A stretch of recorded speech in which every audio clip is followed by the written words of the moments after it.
Nick! Theodore. We're back. Oh, it's Theodore now. We are officially arrived if we're at full names. Nicholas. That's me. Yeah. Welcome back to the Focused on Nothing podcast. As we just covered, I'm Ted. That's Nick. He's the other one. And tonight, we have a fun story. I had fun researching this. I learned things, and hopefully sharing those things with you and everyone else is not terribly boring. Yeah, this was a good one. I think this is a fun topic. So to get back, just a throwback to last episode, social media. How has that been for you? Did you dive in head first? I did not. Oh, but I'm surprised. Is while I was partially researching this episode, there obviously it'll come out, but I was looking up just for fun, like failed business endeavors, I guess. And one of them that popped up was Google Plus, which I completely forgot about. That was Google's attempt at social media. Google Plus. Yeah, I don't recall that either. But it was really bad. So to that point, Crystal listened to it, right? We haven't mentioned. I told her that we were going to tell everyone she is our social media manager, producer, editor. What else? Basically, she runs everything. All around, she's in charge. Came up with this topic. That's not true. That was me. But it was her fault, and we'll get there in a second. But to that, she listened to the last episode, and afterwards she goes, "So, AOL, you guys didn't talk about AOL." And I go, yeah, that's a fair point. Also, you get what you pay for, right? Yeah. Podcasts are free. I didn't even think of it. The whole stream of consciousness was, I started at MySpace and it just took from there. But yeah, AOL was a big one. I spent a lot of time on there. Yeah. It didn't seem to be classified as social media in my brain. I know. Me either. It's sort of like pre-social media. I thought so. Yes. In a different kind of way where everybody seemed to do it, and it was a whole brand new internet thing. It was, You've got mail and chat rooms, and I don't think I'd be able to type if it wasn't for AOL. But so there's that. That one too, I guess. Just append that to the story. That's a good point. Yeah. And she brings up good points. Yeah. Excuse me. That's professional stuff there. You just cough into the mic. So this week, I don't have my book. We could pause this. Nah, we'll just keep going. So the background on this one is Crystal and I, went out around towns and went to Bookman's. Do you guys have Bookman's? We don't have Bookman's. Yeah, no. I think it's an Arizona thing. In New Mexico, there's Zia Records. It's used books. They have records. They have CDs. They have video games. They have musical instruments. I went there hoping to find a mic stand for the show, and so I could get this one off the desk where you can hear my every move. Did not find that. But what I did find over in it wasn't fiction, but took Crystal over to the part of the store where I knew they had Calvin and Hobbes books, because if she can find a new one that she doesn't have, she's all over it. Right next to the Calvin and Hobbes books, I pick up this little thing called The Man Who Tried to Clone Himself. I was like, this looks interesting. Book by a guy named Mark Abrahams, who I had never heard of. Published that one in 2005, so definitely not a new one. But the title got me, right? All right, what is this? Pop open the cover. There's reviews from like the Boston Globe, CNN.com, Washington Times, and a note that said it was previously published as the Ig Nobel Prizes 2. So, second one. Cool. I'd never heard of this. Had you heard of these things? No, I hadn't. No, I hadn't. Didn't know what it was. Talked to one of my coworkers after I got the book. Next day, I think. Next week, whatever it was. He was like, oh, yeah. Those are awesome. I was like, yeah, they are. Ironically, inside the cover where it had said that, Ig Nobel Prizes, it was misspelled, I think, and it could have been Abrahams doing it on purpose.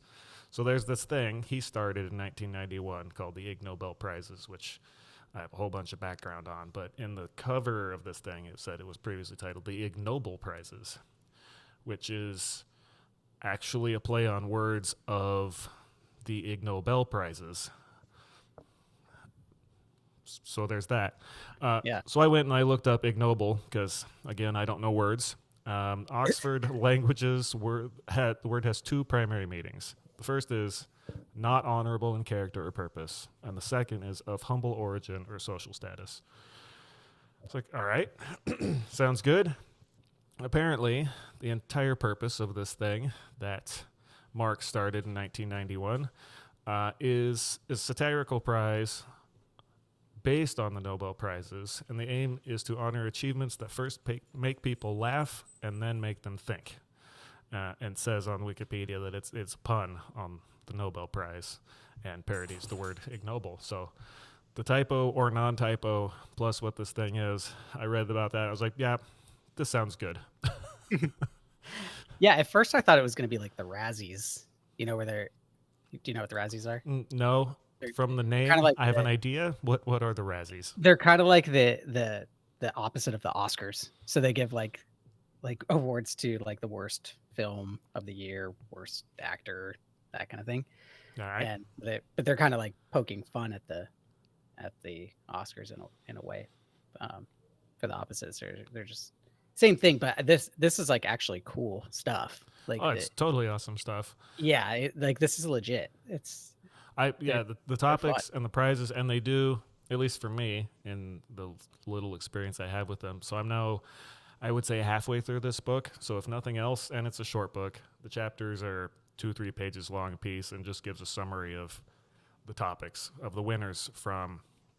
These were hand selected, but they give out 10 prizes a year on different areas of research, and I have some lists later on. But I wanted to talk about what the Ig Nobel Prizes are, a little bit more about this Mark Feller before we get into the story that I didn't know was a true thing.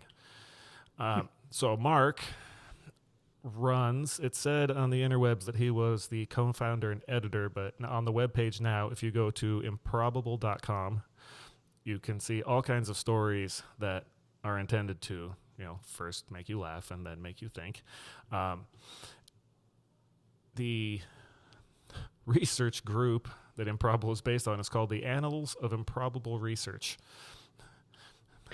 which is just beautiful. Yeah. And the Ig Nobel Prizes are presented by actual Nobel laureates and whoever else was been invited there at a ceremony at MIT every year. Yeah. Which is just wild to me. Just reading the background, I was like, this sounds like serious thinkers coming together and just having a great time, and it is. So we'll start with the winner. If you win an Ig Nobel Prize, you get invited to the ceremony and you can give a speech if you like, but you also get a monetary award given in a single banknote for the amount of 10 trillion Zimbabwean dollars. Had you seen that in your research? I had, and I immediately laughed at that because I remember reading about the hyperinflation. Right, so because it's famous. So how much in U.S. dollars did you see what 10 trillion Zimbabwean dollars is? I did. Yeah, it's 40 cents. 40 cents. Yeah, and that's amazing. The banknote itself is worth more now as a collector's item. They say. Well, yeah, I mean that's your prize, so you just frame it, put it on the wall. Just that if that doesn't speak to the humor of the thing. Yeah, I watched his TED Talk. Dip. Yeah, it was pretty good. It's just him basically talking about the whole ceremony and some of the various, like some of the highlights and stuff. But he was talking about how they wanted to give out a prize to the winners, and usually, like the Nobel Prize comes with a monetary piece. Oh, does it? How much? I thought you were just an awesome scientist. I think it's I want to say it's like $1 million, but it's typically for more research. It's not like you just get $1 million. Oh, I could be wrong about that. So AI overview, believe this or don't, says each Nobel Prize. Oh, the Nobel Prize for each category currently is 11 million Swedish kroner. Oh. Yeah, you finish. Okay. Which again, Sorry, jumping on there. conversions. No, I mean 11 million Swedish units of money sounds killer. Approximately 1.1 million US dollars. Oh, okay, I was pretty close. Yeah, you Yeah, were on it. yeah, That's not too bad. that's nothing to shy away from. And Yeah, you're a Nobel laureate at that point and probably did some awesome research, and it probably took a long time. yeah, and you're probably pretty famous now. A Yeah, little so bit famous. he was talking about wanting to give out money, but they don't have any money, and then they came across the Zimbabwean. I mean, Uh, it's $10 trillion. it's Okay. 10 trillion. Yeah. Yeah, Everyone who wins is a trillionaire, hands down. yeah, Take that, pretty Bezos. awesome. Yeah. Yeah. So back to the ceremony. So I have notes again. This is a lot of it's from Wikipedia because that's where it came from. But then later I have another. It's a Wikipedia article background on the guy that we're going to talk about next, and it's also from Wikipedia. But most of the information is cited from the Annals of Improbable Research. So it's legit. Nice. It's guaranteed. So ceremony, the Ig Nobel Prizes. Wikipedia says the prizes are mostly presented by Nobel laureates, originally held at MIT, and it's back at MIT now, but in 94 moved to Harvard for a long time, and then COVID shut everything down, and that was terrible. It was online for a while, and then returned to MIT in 2024. So Awesome. Just that premise is wild to me.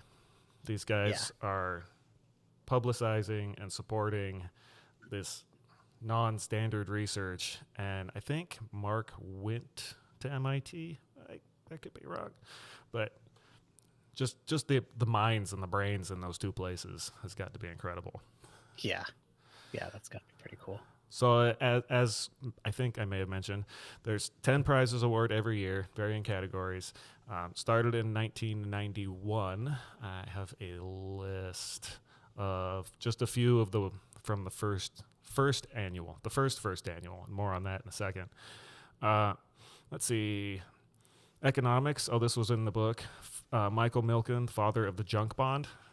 Basically, in a word, scamming a bunch of money from a whole bunch of people and becoming super rich off of it and going to jail for a while. He won an Ig Nobel Prize. And all right. And what was it? 10 trillion Zimbabwean dollars. So that was a good one. Let's see. Medicine, 1991. Alan Kligerman, possibly, for the invention of Beano. Pioneering work with anti-gas liquids that prevent bloat, gasiness, discomfort, and embarrassment. I think that's a good one. That is a good one. It's still used today.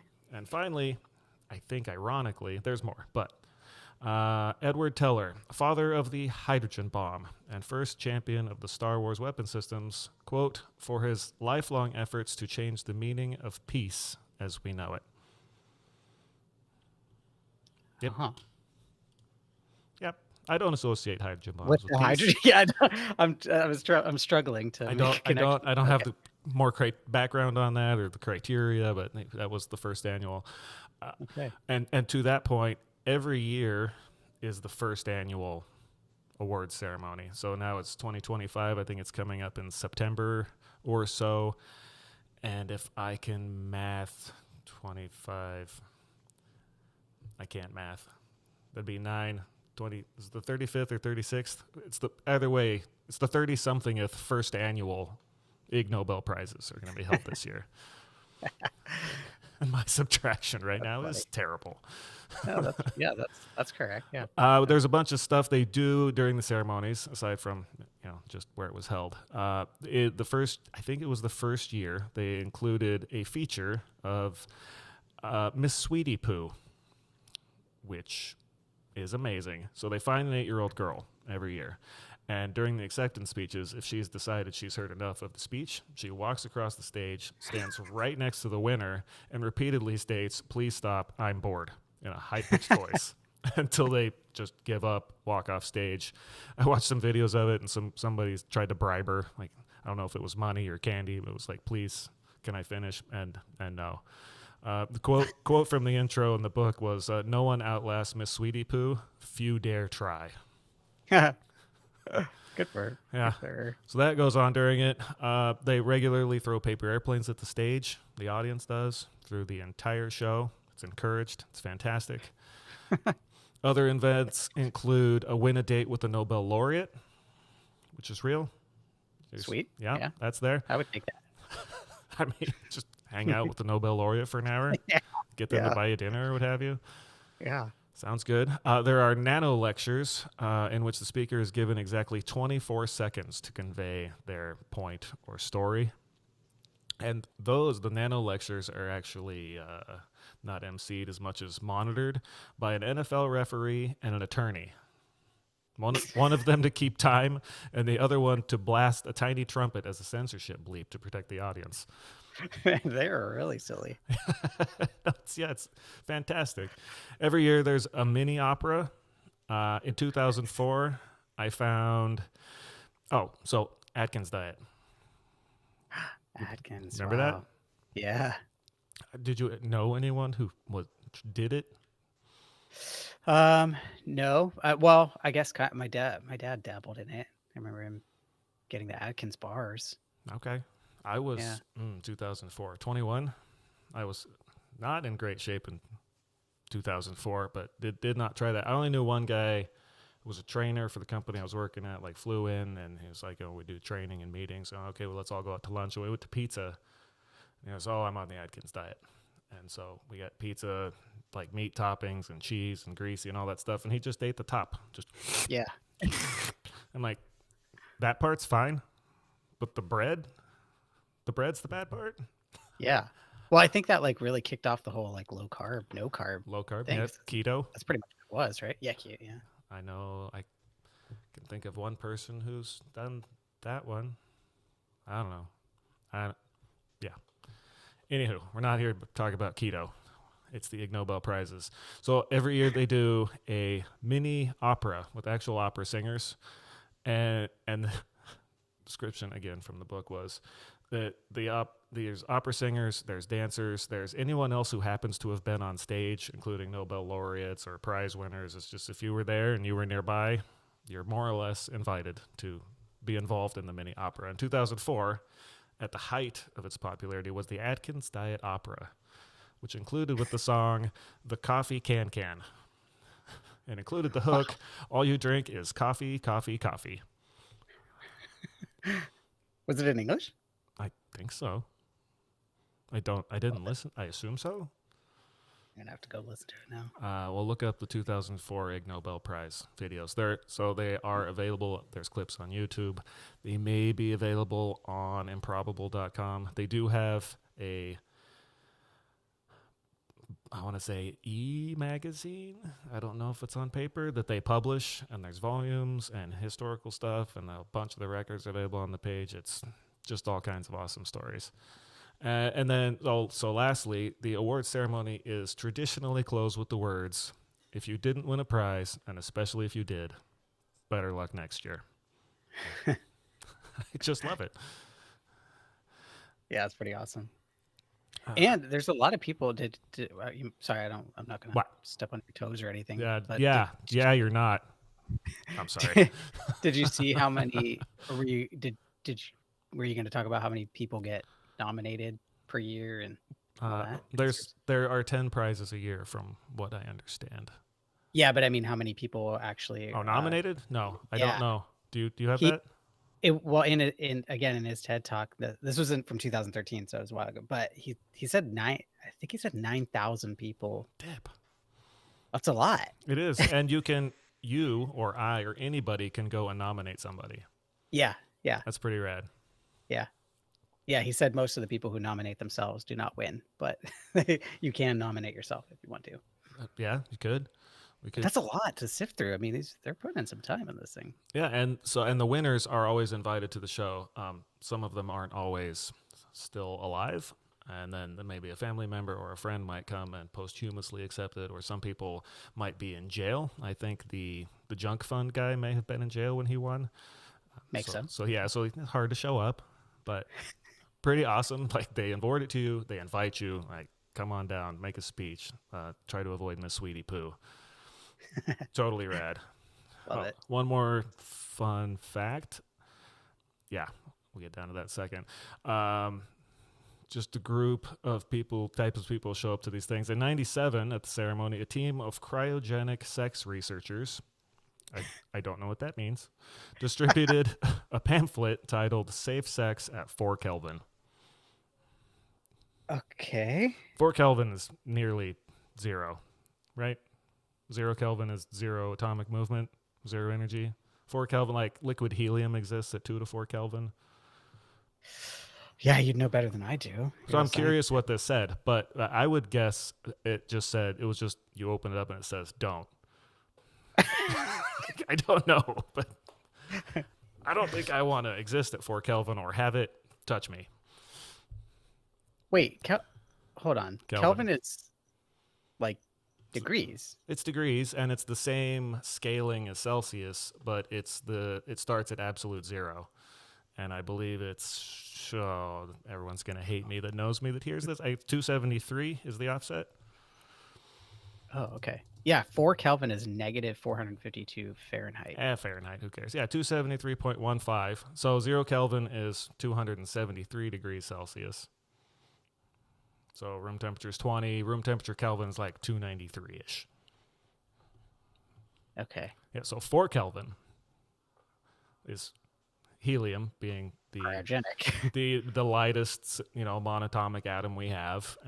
Yes, and to liquefy it, it exists at 2 to 4 Kelvin and then starts to boil off and disappears. Okay. Yeah, so extremely cold. Anything liquid that condenses, I believe, less than negative 100 C is considered cryogenic, which would be 173-ish Kelvin. So at 4, you're way past that. Got it. I was going to ask what. So negative, or sorry, wait. Yes, you said negative. Don't make me do more math. It's cryogenic. Well, like what's cryogenic? Yeah, though, I mean, there's having researched it before, working with cryogenics, the most common accepted version of it I found is if a gas condenses to a liquid at negative 100 C or less, meaning lower than that, it's considered cryogenic. Ah, okay. Here we go.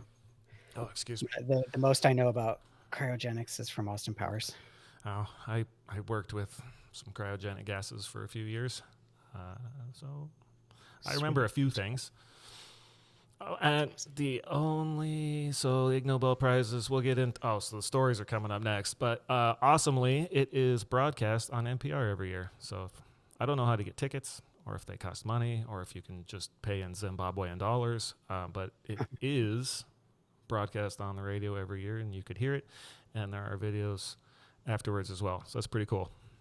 Yeah, it's really cool. And they've done some international tours starting in like early 2000s. In the UK, Australia, Denmark, Italy, Netherlands. So getting around. Wow. After 35-ish years. First annual. It's their first annual. And it's everywhere. Do we get to our first annual podcast episode? Oh, we're going to be everywhere. Yeah. Arizona, California. Let's see. I know people in Oregon. Maybe Oregon. Utah. Yes, Utah. Oh, Andy. That's right. Andy made that. Yeah. That audio splitter I bought for this, for when we record with guests, and that'll be coming. I promise. So, this book, awesome. It was, again, it's 20 years old now. I hope to do many other stories, not just from this book, but on other Ig Nobel Prize winners and the amazing things they've done, because it really is kind of hilarious, and there is a lot of research done, and it made me think, and I liked it. Yeah. Yeah, they're like legitimate things that that people have done. Some of them are ridiculous, but they're, yeah. Is there a cricket in your pocket? There's a cricket in the garage. Yeah. No, you're in a studio, Nick. You're not in the garage. Oh, sorry. In my, it's studio. These are relaxing background effects. This is professional. Type them in. We're in studios. I'm not sitting in my kitchen. The dishwasher is not running. Air conditioner's not on. It's silent. I can't believe you can hear that. It's pretty quiet and far away from me. You have an amazing microphone. I don't know what to say. Yeah, I guess so. And Cricket's got a voice on them. Yeah, that's annoying. Nah, it's fine. Now I can hear. No, Yeah. I'll edit it out. It's fine. I won't because I can't. But don't worry about it. Okay. So this book in particular, has chapters that include Further Adventures of Troy. Do you know who Troy is? No. It's a kind of a really vague question. Troy, his last name's here somewhere, and I will likely get to it, is the guy who decided to build a bear-proof suit. Okay. Actually, This has nothing to do with Troy the movie. No, it's a man named Troy who lived in Canada, and he decided. So I will. So just go to what I wrote down here, otherwise it's going to be totally disconnected, disconjointed. Yep, disconjointed. Bearsuit Man, and I think we should probably do an entire episode on this dude because it's good. Apparently after surviving what was described as an unprepared encounter with a grizzly bear, your boy Troy decided the next time he encountered a grizzly, he'd be prepared. And decided to make a bear suit. Okay. Yes. So thus, as described in said book, a titanium, duct tape, hockey pad, and other scrounged materials. There's my error again. Don't use streaming microphone. We're still recording. I'm going to get through an episode one of these times. Maybe there's a time limit. I don't know how that works. Anyhow, decided to be prepared. Did I get to the other scrounged materials? That was the last part of what the suit's made of. Yeah. The anti-bear suit was then born. There were several revisions. I believe he got to version 6 in the end. Let's see. Here's some of the tests he did on the suit to prove that it would work. And I believe he was in the suit for all of these tests. Some light Googling suggested that was in fact the case. Tests included dropping a 300-pound log from 30 feet in the air onto the suit. Wait, he was in it when he did that? Yeah, I think so.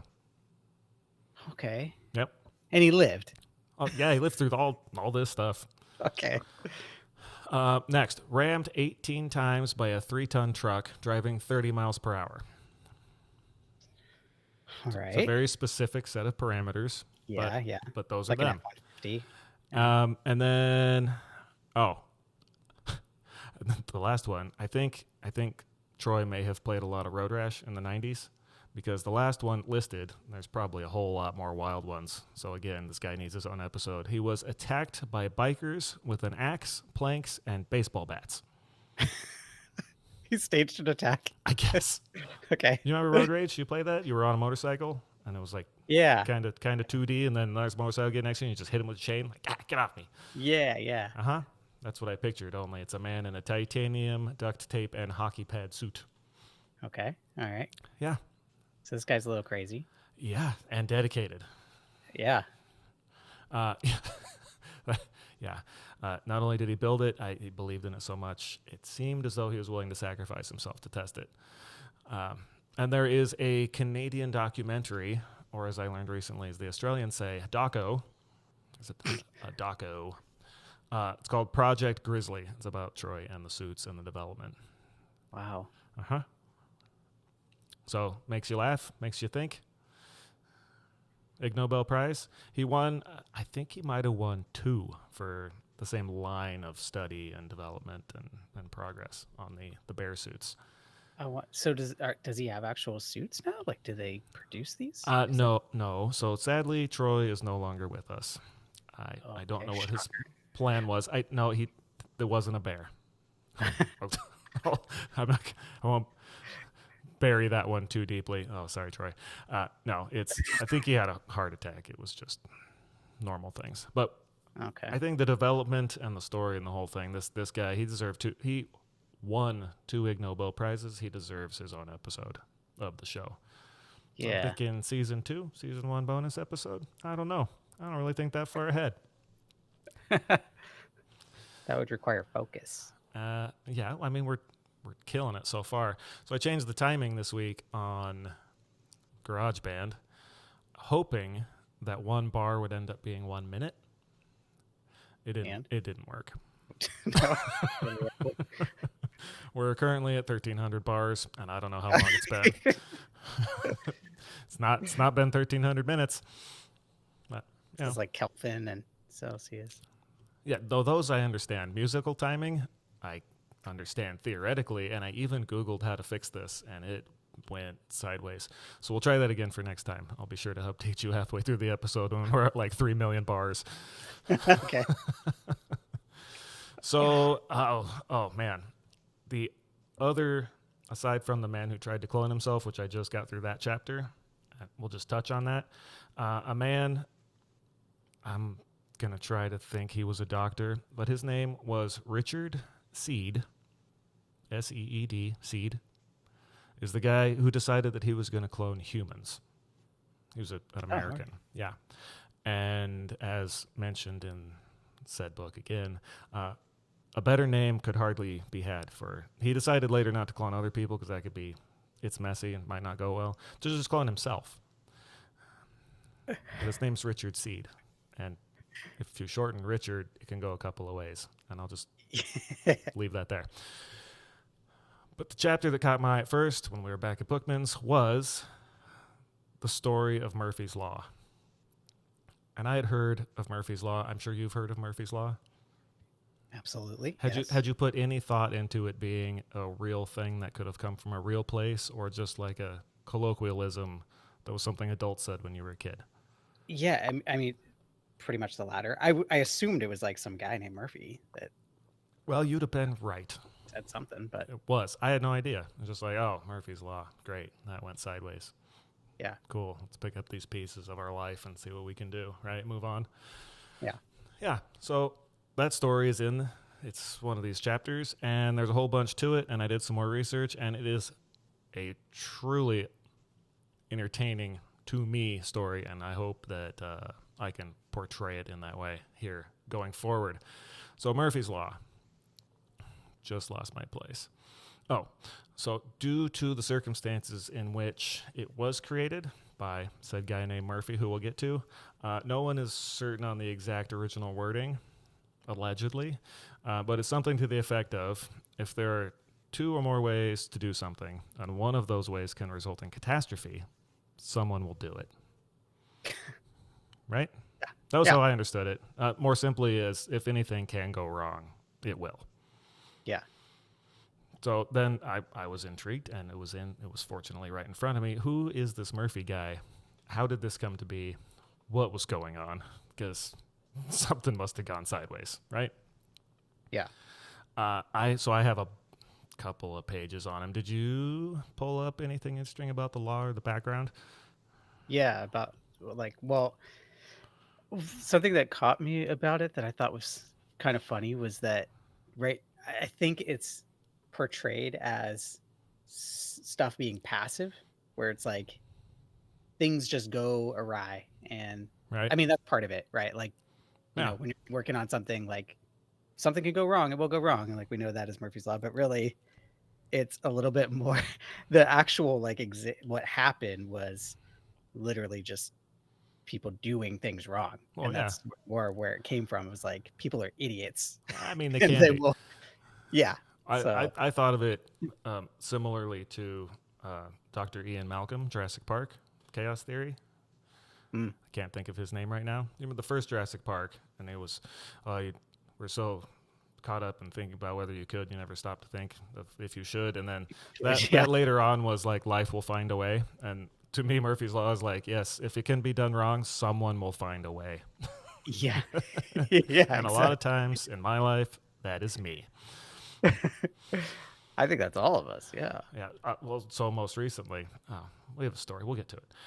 Most recently, preparing for this weekend, and the week before, I was like, do I have any examples I can share? Some personal insight for our trusted listeners. Yes, I do.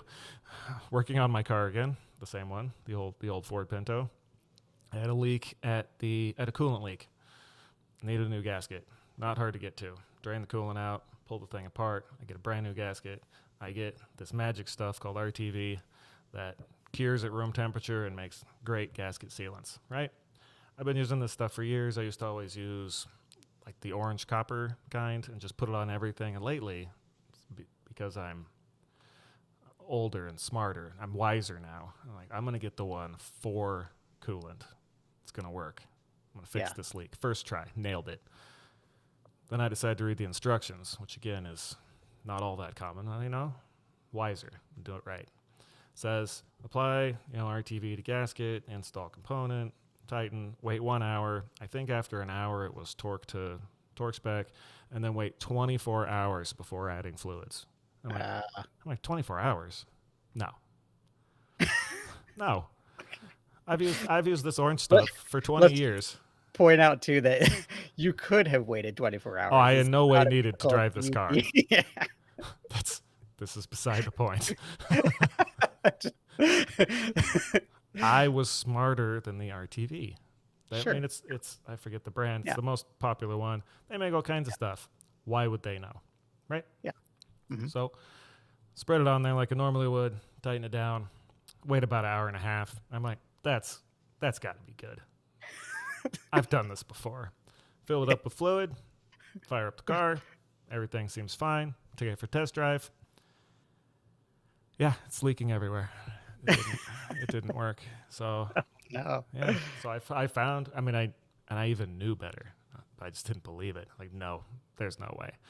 So that may not be the perfect example of Murphy's Law, but it went wrong because it could, and I let it. Yeah. So yeah, big ups to me on that one. So I have the exact same things. I wrote down very similar examples. Ooh, let's get one and let's get into it. What do you show me what you got? One was the motorcycle engine that I was working on, and this is a common thing. They say when you take the cam chain off, hold on to it if you're not taking the whole thing apart, because it can fall down into the bottom portion of the engine. And I was like, that's fine. That's not gonna. No, I'll just hold on to it. I'll just grab it and I'll just hold on to it. I mean, that's what you said, right? All you have to do is hold on to it. Yeah, that's it. But no, I immediately dropped it in. It took all of like a second. Literally, I cracked it off. I pulled the chain. I was holding on to it. It just slipped right out of my, because it's all covered in oil too, of course. Oh, sure. So, you just put your head down and just go. Yep. Yeah. Usually at that point, I'm like, well, I guess I'm done here today, and I walk in the house. That's exactly. Yep. I just kind of walked away. I just left it there. So I think it's beer time. What is it? 10 in the morning? Yeah. I think I'm done here. That's a good one. Sorry. Stupid. Well, it happens. But you were following the instructions. I clearly was not. Well, it said don't drop it, and you did. Oh, as you were talking, I was like, oh, this is second law of thermodynamics. I cannot talk today. In an isolated system, entropy can only increase. So entropy being disorder. Yeah. Yeah, well, you were the only one there, and then disorder, and then gone. Yep. Yep, how's that? Yeah. It's the same thing with when you're trying to get the bolt in around the corner and you can't see it, and you finally get it like just through the case or whatever it is, and you're like, okay, I just got to get this to thread and it'll fall out, and it took you 10 minutes to contort into that position, and then you drop it and you go, yep, cool. Yeah. Or you finally get it in there and you think you have a thread going, and then it falls out and you go, cool. Yeah. Thanks. Appreciate that. And this is why whenever my wife asks me, why does it take so long when you're doing these things? You start a project. Because any 10-minute job can turn into a 4-hour ordeal as soon as you break a bolt.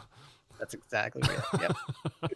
And it will. That's the thing. It will every single time. Chaos always ensues. Life finds a way.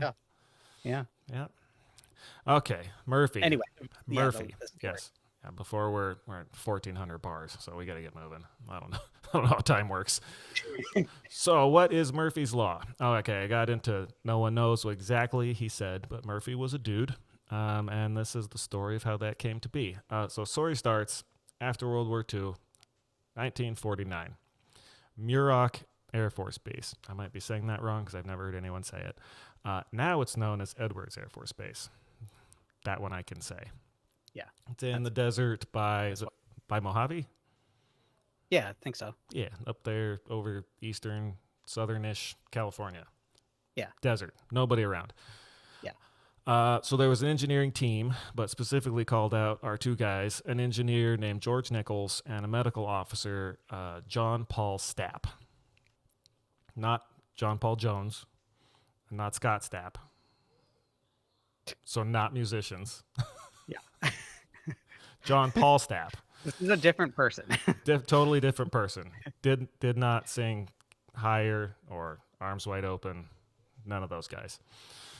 And John Paul Jones didn't sing. He played bass. But anyhow, they were working on a rocket sled program to determine how much G-force the human body could endure. Yep.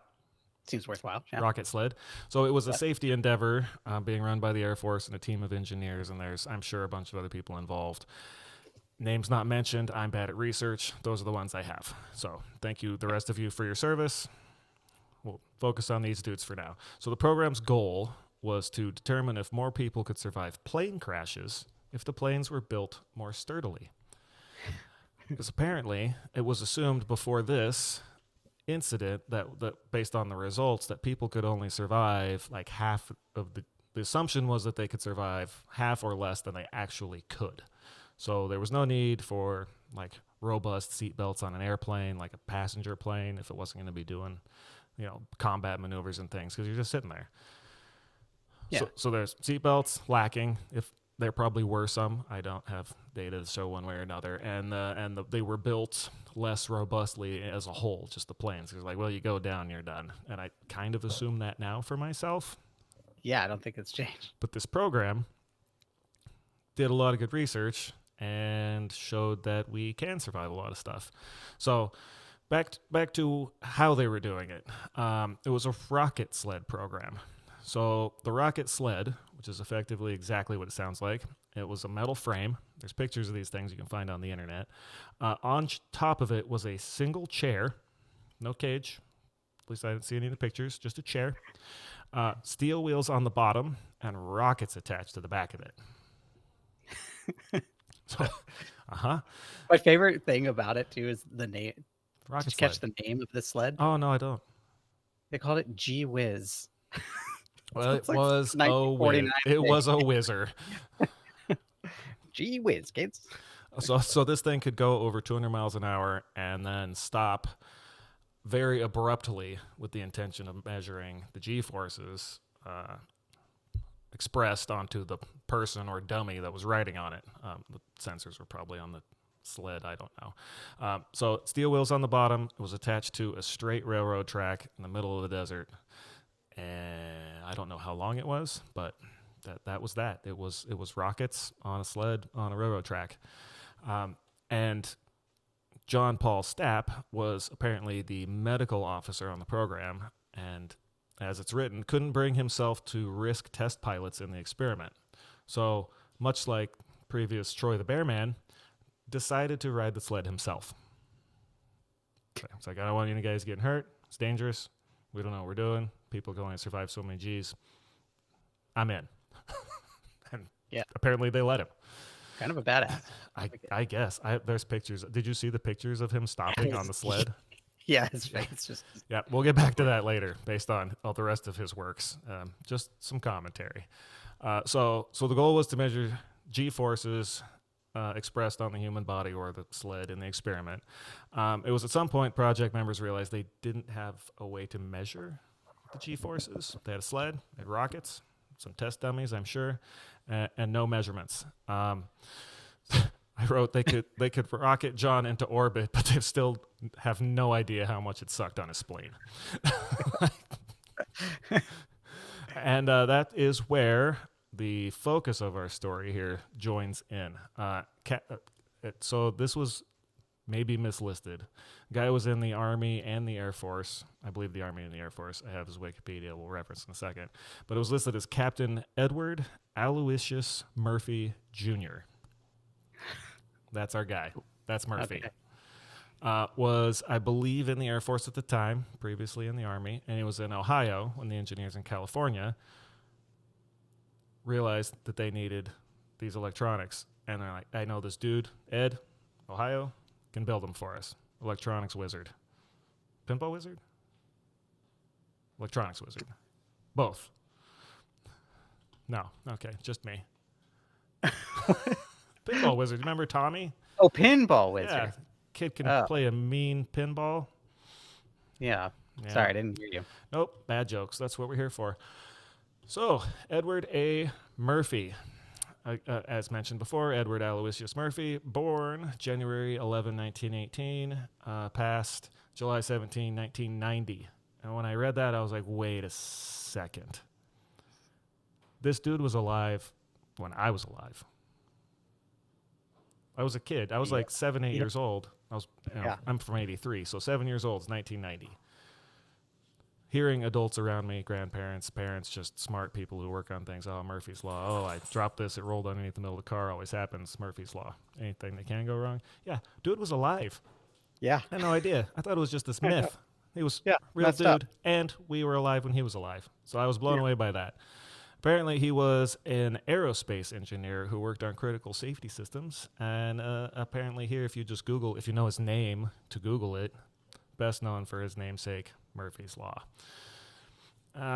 Born in Panama Canal Zone. Family was in the military. That's his basic background. Got into electronics. There we go. Went to the U.S. Air Force in 1947, USAF Institute of Technology, becoming an R&D officer at the Wright Air Development Center of Wright-Patterson Air Force Bases. And that was when he became involved in the rocket sled experience. They're like, hey, Ed, get him down here. He can get us the electronics we need. So Muroc Air Force Base calls him. They tell him they need force transducers for their rocket sled. And apparently I don't think he built them, but I believe he designed them. He may have also helped in assembling them. Just, that's what I do. You need force transducers? Yeah, I make those all the time. So, and what it like it? I've heard of transducers. I kind of generally know what they are, but do you know what the concept of it? I have a few ideas. So, in my experience with transducers, there's a bunch of different kinds. Piezo-resistive transducers are the ones I'm most familiar with in terms of force. Again, back to gases being gas pressures, where the thing that actually creates the signal for the reading is a piezoresistor. So when the pressure pushes on, call it a membrane from the gas, it flexes it, causes it to stretch, and changes the resistance, and that changes the signal output from the device to let you know what pressure you're actually seeing. Oh, okay. Similar things like what are those tire TPMS? Yes. I think not all of those are piezoresistive transistors, but I think they're used in those as well, and those also can have piezoelectric sensors, like to let you know when the tires are turning or when your spare tire's not in the back but it's on the car, because the force of the rotation causes the thing to make an electric signal, and it lets you, this is spinning, and then you could have a piezoresistive sensor to tell you what the pressure is. So I don't know if that's what he made. I didn't dig into that so much, but yeah, transducers. Yeah. Okay. Yeah. They can tell you pressures on stuff. So they get a hold of him. He designed them some. They were made. And then apparently he personally brought them out to California to be installed and tested. Because why not? Yeah. That sounds like a good time to me. So he shows up. They go out to the field or test site or whatever it is. Hands them to somebody. A technician installs the transducers on the rocket sled. And they send it just ripping down the line with a dummy strapped to it. John Paul Jones sat that one out.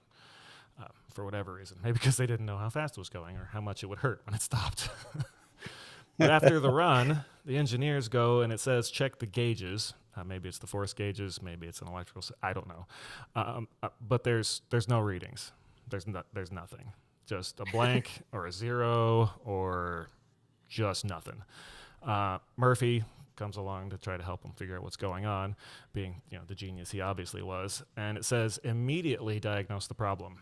The transducers were installed backwards and upside down. And it's good work, everybody. Yeah.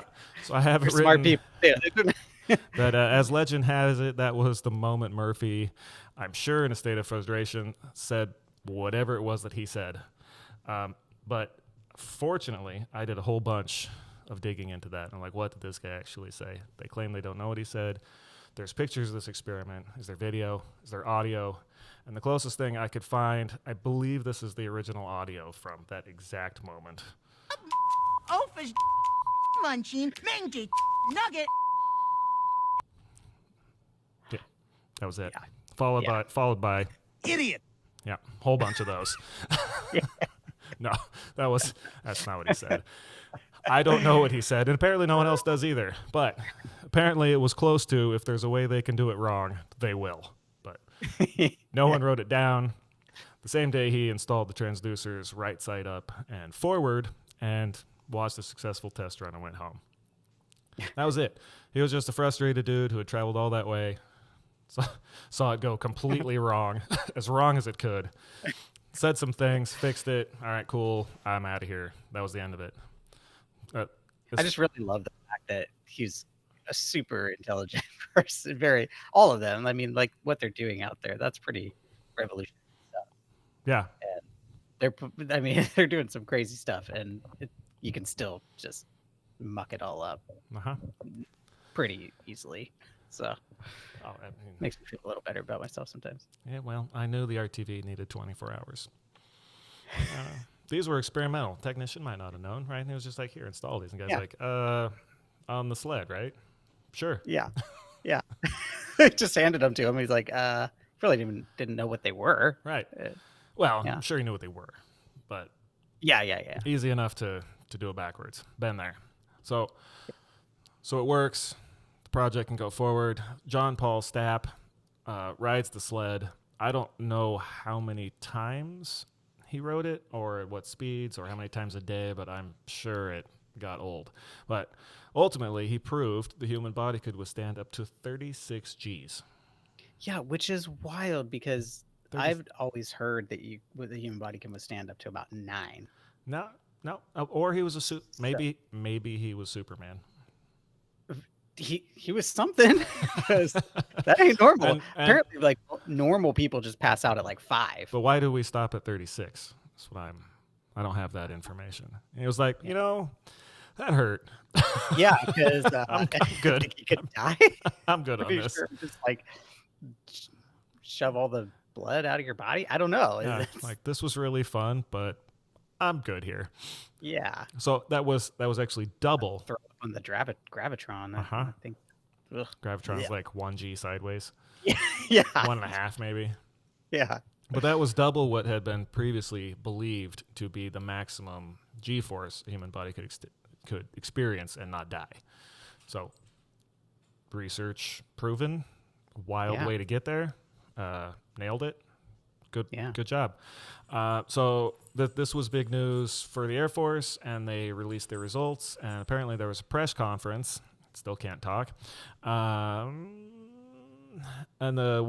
someone, I assume a reporter, asked, "How is it that no one has been seriously injured or worse in one of your tests?" To which Stapp replied, "All of our work is done in consideration of Murphy's Law." He explained how the team would try to think of all the possibilities of what could go wrong before doing the actual test runs, and from there it spread. Murphy's Law was born. He was the first one to coin it. Murphy had no idea, and the media just ran with it. So that's awesome. Yeah, so John Paul Stapp, thank you for coining the phrase. Thank you for taking us higher. Yeah. Nope, missed it again. Scott Stapp. It's Creed. Can you take me higher? I'll move on. I'm sorry. I apologize. I couldn't remember his name. With arms wide open. Well, yeah. He received an award later. I'll give that up there. So, John Paul Stapp, first one to bring it to the public, but there was actually a dude named Edward Murphy. Yeah, no, we covered that. Why am I doubling up in my notes? I apologize again. But a further result in the study, and the reason I know the story is in 2003, Nichols, Murphy, and Stapp were awarded the Ig Nobel Prize, for engineering. So that's how we got here. They won the Ig Nobel Prize. It was in the book. And in 2003, they won. Sadly, Mr. Murphy passed in 1990. I believe Stapp may have passed in like 99. If I'm remembering right, it said Greg Nichols had planned to come and then wasn't able to make it. But he died. Yep. And I had another awesome quote from the book that Crystal wanted me to read. And again, the book's in the other room. So I apologize to everyone. It's really good. Go buy the book. Look up improbable.com. Look up the annals of improbable research. Go just soak all this up because it's totally awesome. Yeah. I like that guy Stap had another. Might have been Stop. There was another S-T-A-P-P. quote that he said that was, or it was known as Stapp's Law before Murphy's Law. Oh. It's just not as catchy, but Yeah, he what said, you got? the universal aptitude for ineptitude makes any human accomplishment an incredible miracle. Yep, that was the one. That was the one Crystal wanted. That was it. Nailed it. Thank you. Got there. I love it. Such a good podcast. Trust me. So the last note I had, so there's a couple more. It says he informed the Air Force that more pilots actually died in car crashes than plane crashes, and was apparently responsible for and lobbied for years to have seatbelts become a requirement in automobiles, which resulted in 1966, the U.S. government passed a law requiring automakers to install seatbelts in newly manufactured vehicles. I bet they were happy about that. Well, not manufacturers, no, not so much. Yeah, no. I'm a fan of seatbelts. Yeah. I like them. So that was when they had to start putting them in, and then I didn't look to see because it was probably different state by state initially when there was a law enacted to actually require the use of seatbelts. Yeah. Which if there wasn't one, and so Arizona, right where I am, seatbelt enforcement is a secondary enforcement, meaning you can't get pulled over for not wearing one. But if you get stopped and you're not wearing one, you can be cited for it. And that's neither here nor there, but I just found that interesting, and I always just choose to. It just feels safer. It feels weird to get in a car and be like, nah, I don't need that. Yeah, I don't really understand why you wouldn't. Yeah, if it's there. Yeah.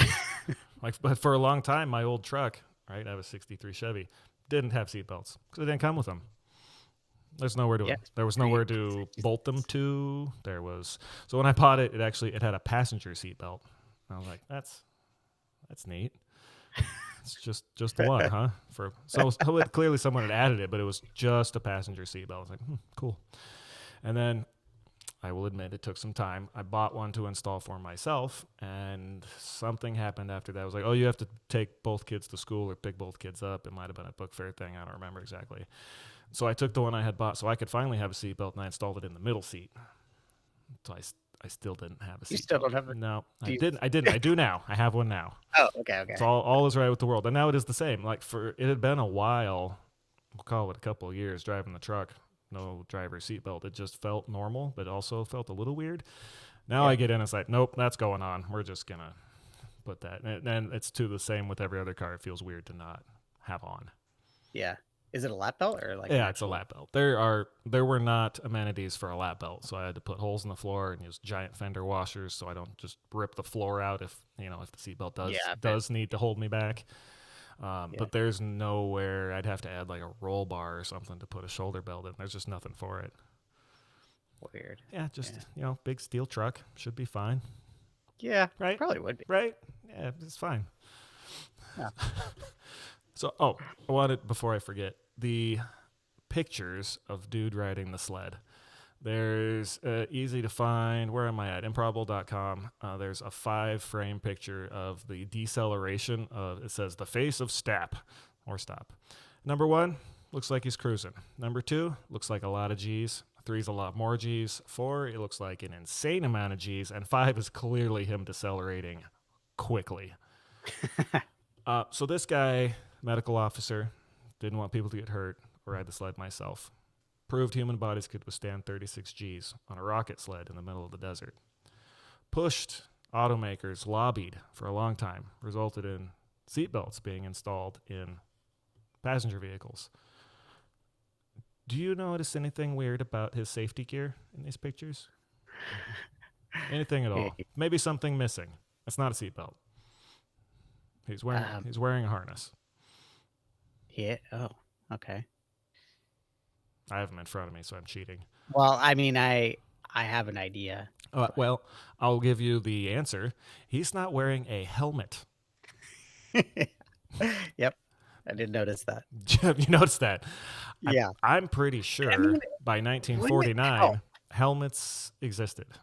They probably, yeah, but would it even have done anything? Maybe I don't know. that's, You know what I can tell you? I've been having ridden motorcycles for a good few years. Hitting a bug at 80 miles an hour hurts.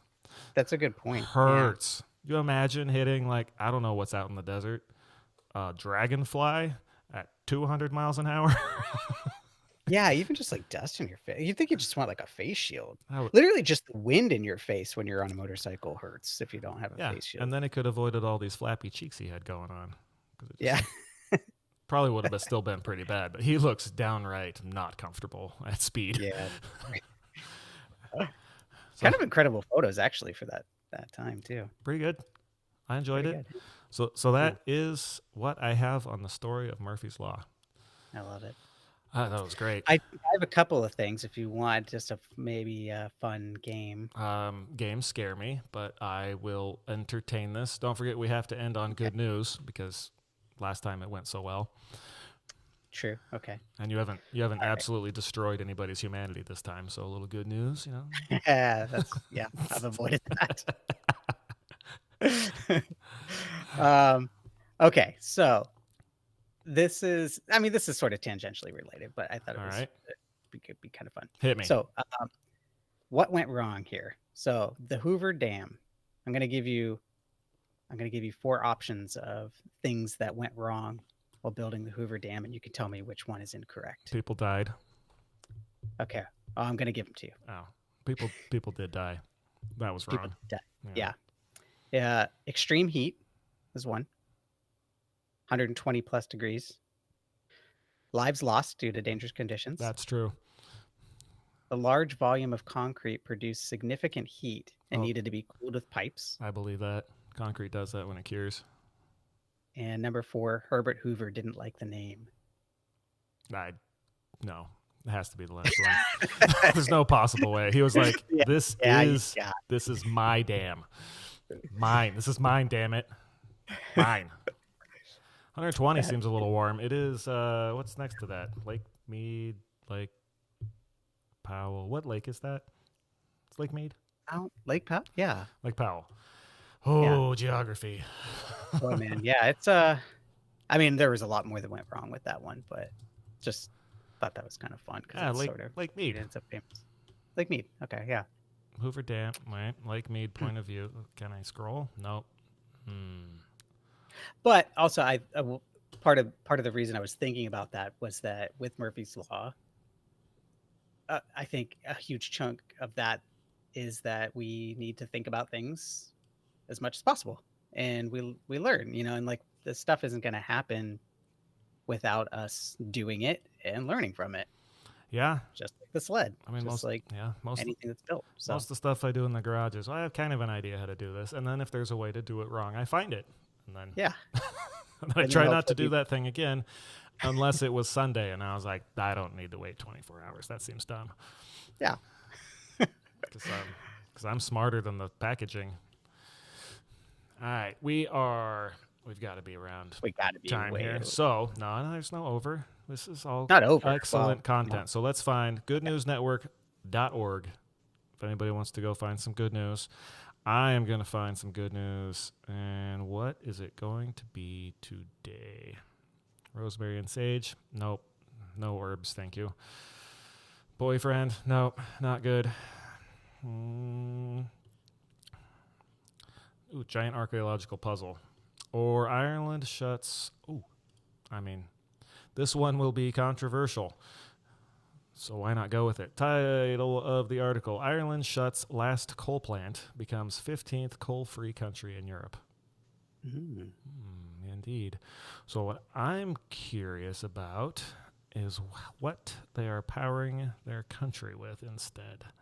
I'm not here to blast coal into the sky if I don't have to, but I'm curious what they're using.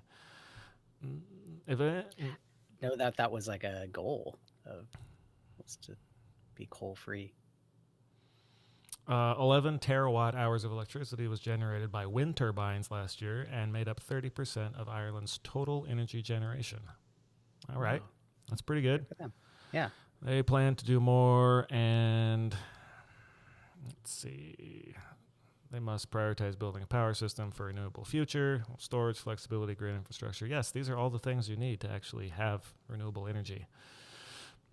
But I'll take that as less coal in the air and continue to drive my very old vehicles that are very low polluters. And thank everyone who drives a hybrid. Thank you. You're helping me. I appreciate that. All right. Final words. Send-offs. Shout-outs. Big ups.